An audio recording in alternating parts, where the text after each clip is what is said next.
बिस्मिल्लाहिर्रहमानिर्रहीम। अस्सलामुअलैकुम रहमतुल्लाहि व बरकातुहू। लाखों करोड़ों दुरूद व सलाम नबी करीम सल्लल्लाहु अलैहि वसल्लम पर और आपकी आल पर। आज बेटा हमारा टॉपिक है estimation of beta 1 and beta 2। Beta 1 और बीटा 2 को हम मोमेंट रेशियोज भी कहते हैं। किसी भी डिस्ट्रीब्यूशन की सिमेट्री और नॉर्मेलिटी को स्टडी करने में moment ratios beta 1 and beta 2 की रोल प्ले करता है। हम एक क्वेश्चन में बीटा 1 और बीटा 2 एस्टिमेट करेंगे, फिर हम उस डिस्ट्रीब्यूशन की डिस्क्रिप्शन के बारे में बात करेंगे कि वो डिस्ट्रीब्यूशन जो है वो पॉजिटिव स्क्यूड है, नेगेटिव स्क्यूड है या सिमेट्रिकल है, और इसी तरह वो डिस्ट्रीब्यूशन क्या लेप्टोकर्टिक है, मेसोकर्टिक है या फिर प्लेटिकर्टिक है।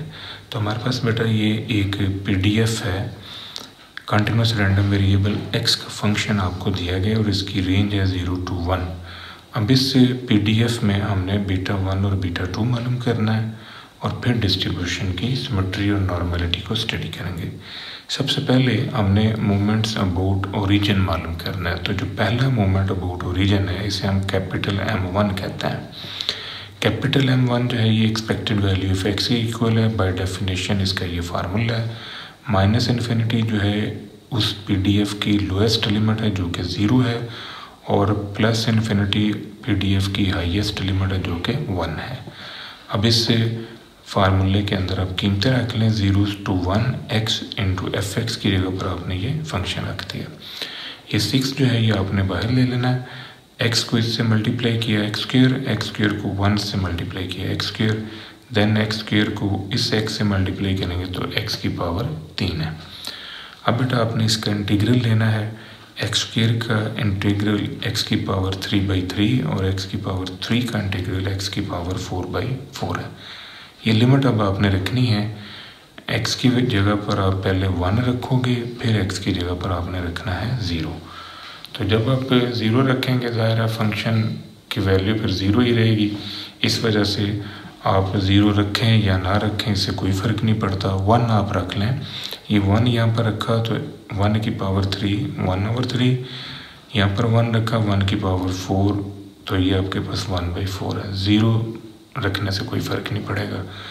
अब इसका आपने बेटा लेना है एलसीएम। 4 को इससे मल्टीप्लाई कर दें, 3 को इससे, और इन दोनों को आपस में मल्टीप्लाई करें, ये आपके पास रकम आ जाएगी। अब 4 में से 3 1 आया, 1/12। 6 को 12 के साथ काटें तो ये आपके पास आ रहा 1/2। ये पहला मोमेंट है जो कि अबाउट ओरिजिन है। नेक्स्ट अपने M2 second moment about origin मालूम करना है। इसके लिए हमारे पास फार्मूला है expected value of x square into F x. इसमें कीमतें रखें। एफ एक्स की जगह पर आपने फंक्शन रख दिया, माइनस इन्फिनिटी की जगह फंक्शन की लोएस्ट लिमिट और प्लस इन्फिनिटी की जगह पर फंक्शन की हाईएस्ट लिमिट। 6 आप बाहर ले जाएं और इस एक्स स्क्वायर को इससे मल्टीप्लाई किया, देन 1 से मल्टीप्लाई किया, एक्स की पावर 3, फिर इस एक्स से मल्टीप्लाई करेंगे तो एक्स की पावर 4। अब इसका आपने बेटा इंटीग्रल लेना है। तो x की पावर 3 का इंटीग्रल जो है ये होगा x की पावर 4/4। x की पावर 4 का इंटीग्रल x की पावर 5/5। ये x की जगह पर आप 1 रखें, फिर ये 0 रखें। तो 1 रखने से ये आपके पास फॉर्म आ जाएगी। इसका एलसीएम ले लें। 5 को 1 से, 4 को भी इस 1 से मल्टीप्लाई करें और 5 और 4 को आपस से मल्टीप्लाई कर लें। अब 5 में से 4 गए तो ये आपके पास आ जाएगा 1/20। 1/20 को फिर ये 6 से मल्टीप्लाई करेंगे तो ये आपके पास 3/10 आंसर आ रहा है।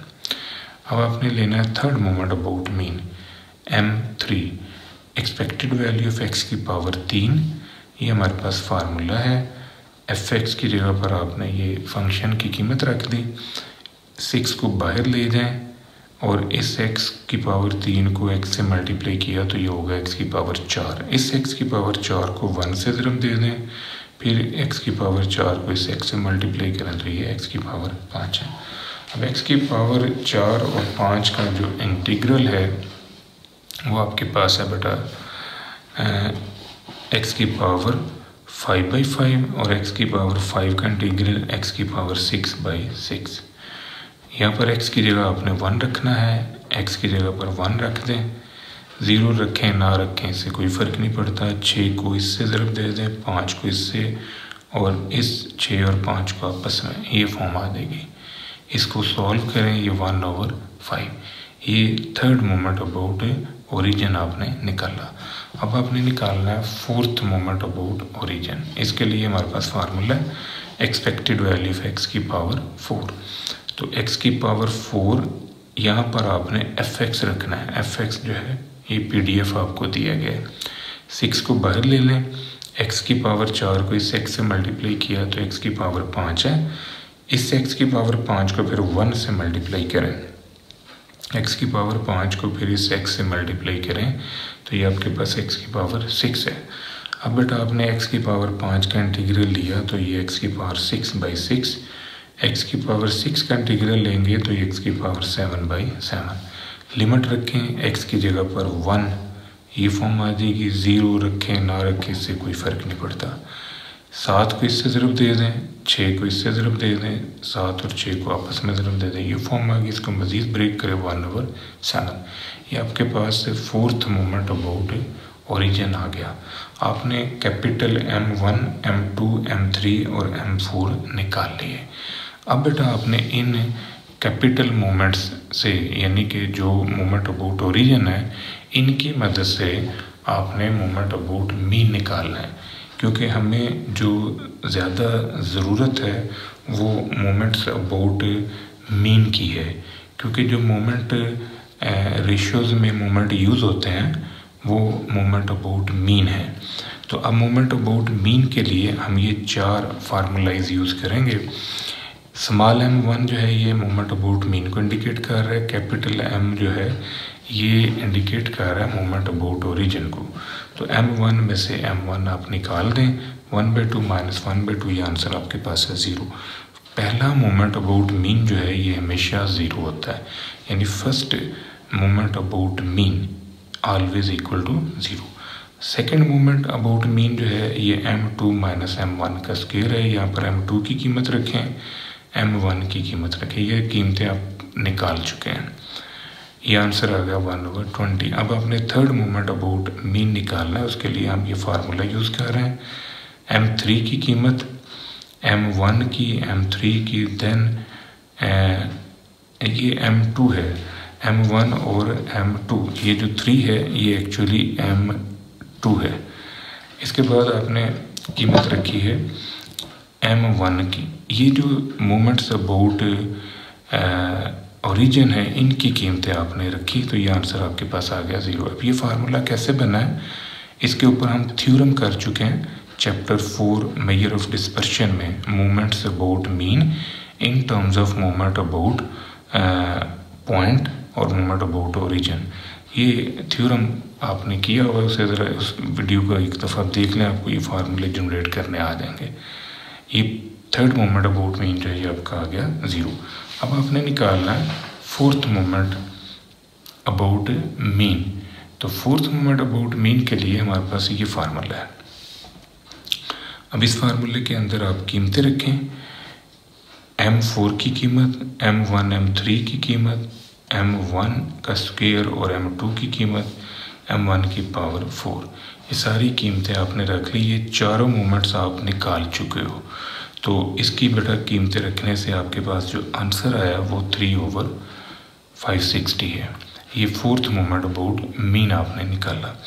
अब जो आपने स्मॉल मोमेंट्स निकालना है जिन्हें आप मोमेंट अबाउट मीन कह रहे हैं, वो कीमतें मोमेंट रेशियोज़ में यूज़ करें। मोमेंट रेशियोज़ में पहला फार्मूला आपके पास है β1 का, M3 का स्क्वायर, M2 का क्यूब। तो M3 आपके पास आया है 0, 0 का स्क्वायर ओवर 1/20 का क्यूब, तो आंसर है 0। अब यहाँ पर बेटा देखें कि आपका जो थर्ड मोमेंट अबाउट मीन है वो भी 0 है और जो β1 है वो भी 0 है। तो इसका मतलब है कि फिर डिस्ट्रीब्यूशन यहाँ पर सिमेट्रिकल है, क्योंकि ऐसा मोमेंट, थर्ड मोमेंट अगर 0 हो जाए थर्ड मोमेंट अबाउट मीन अगर ज़ीरो हो या बीटा वन आपका ज़ीरो आ जाए, तो फिर इस सिचुएशन के अंदर हमारा जो डिस्ट्रीब्यूशन का ग्राफ है वो सिमेट्रिकल फॉर्म का होता है कि वहाँ पर बैलेंस्ड डिस्ट्रीब्यूशन है, जितना एरिया लेफ़्ट साइड पर है उतना एरिया राइट साइड पर है। अब ये तो पता चल गया कि डिस्ट्रीब्यूशन जो है वो सिमेट्रिकल है, तो अब हमने देखना है कि सिमेट्रिकल की कौन सी टाइप है। तो बीटा टू में आप आ जाएँ। बीटा टू जो है ये मेजर ऑफ कर्टोसिस कहलाता है, जो डिस्ट्रीब्यूशन की हाइट को मेजर करता है। तो m4/m2 का square. Fourth moment about mean आपने ये निकाला हुआ है, इसकी कीमत रख दी। सेकंड मोमेंट अबाउट मीन की कीमत रखी, इसको सॉल्व करें, ये आपके पास आंसर आ रहा है। अब बेटा आप नोट करो कि ये 2 पॉइंट समथिंग है, इसका मतलब है कि बीटा टू का आपका जो आंसर है वो 3 से छोटा है। तो अगर बीटा टू 3 से छोटा होता है तो फिर डिस्ट्रीब्यूशन जो है वो प्लेटी-कर्टी कहलाती है। यानी ऐसी सिचुएशन के अंदर आपकी जो डिस्ट्रीब्यूशन है वो प्लेटी कहलाएगी। प्लेटी-कर्टी की शेप जो है वो इस तरह की होगी, ये ऐसी शेप जो है ये प्लेटी है। और अगर ये लेप्टो होती तो फिर ये इस तरह की शक्ल होनी थी। अगर ये मेसोकार्टिक होती तो फिर ये इस तरह की होनी थी, मॉडरेट। अब यहाँ पर देखें, इस सिचुएशन के अंदर जिसे हम लेप्टोकार्टिक कहते हैं, इस सिचुएशन में जो बीटा टू है इसका आंसर 3 से बड़ा होगा। इस सिचुएशन के अंदर बीटा टू का आंसर 3 से छोटा होगा, और इस सिचुएशन के अंदर जो बीटा टू है वो 3 के बराबर होगा। इसी तरह जो बीटा वन है, अगर ये 0 आ रहा है या थर्ड मोमेंट अबाउट मीन 0 आ रहा है, तो फिर इसका मतलब है आपकी डिस्ट्रीब्यूशन जो है वो सिमेट्रिकल है। सिमेट्रिकल मीन कि जितना एरिया लेफ़्ट साइड पर है उतना ही एरिया राइट साइड पर है। ये सिचुएशन क्रिएट होगी जब थर्ड मोमेंट अबाउट मीन 0 होगा और बीटा वन भी 0 होगा। अगर थर्ड मोमेंट अबाउट मीन जो है ये 0 से बड़ा हो जाए, तो फिर ऐसी सिचुएशन के अंदर आपका जो बीटा वन है वो भी 0 से बड़ा होगा, तो उसमें फिर डिस्ट्रीब्यूशन जो है वो पॉजिटिव स्क्यूड कहलाएगी, यानी वो राइट साइड को मूव कर जाएगी। और अगर थर्ड मोमेंट अबाउट मीन जो है बेटा 0 से छोटा हो, तो ऐसी सिचुएशन के अंदर डिस्ट्रीब्यूशन जो है वो नेगेटिव स्क्यूड कहलाती है। यहाँ पर बेटा आपने बड़ा इंपॉर्टेंट पॉइंट ध्यान में रखना है कि जो बीटा वन है ये कभी भी 0 से छोटा नहीं होता। उसकी वजह ये है कि जो ये बीटा वन का फार्मूला है m3 की पावर 2 और ये m2 की पावर 3, ये m2 जो है ये सेकंड मोमेंट है। सेकंड मोमेंट से मुराद इवन मोमेंट, यानी μ2 है, μ4 है, μ6 है, जितने भी इवन मोमेंट्स हैं वो हमेशा पॉजिटिव होते हैं, यानी उनका आंसर पॉजिटिव आता है। जो ये ऑड मोमेंट है जैसे m1 है, m3 है, m5, m7 वगैरह, तो ये ऑड ऑर्डर मोमेंट्स जो हैं ये नेगेटिव भी होते हैं, ये पॉजिटिव भी होते हैं। लेकिन ये फार्मूले के अंदर स्क्वायर पड़ा हुआ है, इसका मतलब है कि अगर m3 third moment about mean का आंसर अगर आपका नेगेटिव आया तो इस स्क्वायर ने उसे पॉजिटिव कर देना। तो फिर हम ये कह सकते हैं कि हमारा जो बीटा वन है ये कभी भी नेगेटिव नहीं होगा। तो ऐसी सिचुएशन में आपने फिर डिस्ट्रीब्यूशन की नेगेटिविटी या नेगेटिव स्क्यूनेस को चेक करना हो तो आप बीटा वन पे रिलाई नहीं करते, आप m3 third moment about mean के ऊपर बेस कर रहे हो कि थर्ड मोमेंट अबाउट मीन का सिंबल क्या है। अगर वो सिंबल नेगेटिव है तो फिर डिस्ट्रीब्यूशन जो है वो नेगेटिव स्क्यूड होगी। तो ये था हमारा टॉपिक जिसमें हमने मोमेंट रेशियोज़ को डीपली स्टडी किया। अब मैं आपको 3 क्वेश्चन दे रहा हूँ बेटा असाइनमेंट के तौर पे। ये तीनों क्वेश्चन में आपको PDF दिए गए हैं। इन PDFs में आपने बीटा वन और बीटा टू मालूम करना है, मोमेंट रेशियो। ये आपको कंटिन्यूस रैंडम वेरिएबल का PDF दिया है। इसमें सबसे पहले आपने K निकालना है, और K आप बेटा निकालोगे टोटल प्रोबेबिलिटी 1 के कॉन्सेप्ट से। यहाँ से जब K मिल जाएगा फिर आपने m1, m2, m3, m4 capital letter के निकालना है, फिर उनकी मदद से आप स्मॉल लेटर यानी मोमेंट अबाउट मीन निकालोगे, then beta one and beta two. Continuous random variable X having the PDF, ये PDF दिया हुआ है। लेंथ इसकी 0 to 3 है, यानी वेरिएबल जो है वो 0 से 3 के दरम्यान चल रहा है, और इस लिमिट के अलावा इसका आंसर 0 है। यानी ये फंक्शन जो है ये PDF जो है इसी लिमिट में वर्क करेगा, इसके अलावा इसका आंसर 0 लिया जाएगा। Continuous random variable x having the PDF, ये फंक्शन है, इसकी लेंथ भी 0 to 3 है, यानी आपका रैंडम वेरिएबल जो है उसकी रेंज 0 to 3 है और इस रेंज के अलावा ये 0 है। तीनों क्वेश्चन में आपने बेटा बीटा 1 और बीटा 2 जो है ये मालूम करना है। ये था बेटा आज का हमारा लेक्चर, दुआ में याद रखिएगा। इंशाअल्लाह अगली वीडियो के साथ फिर हाजिर होंगे। फ़ी अमान अल्लाह।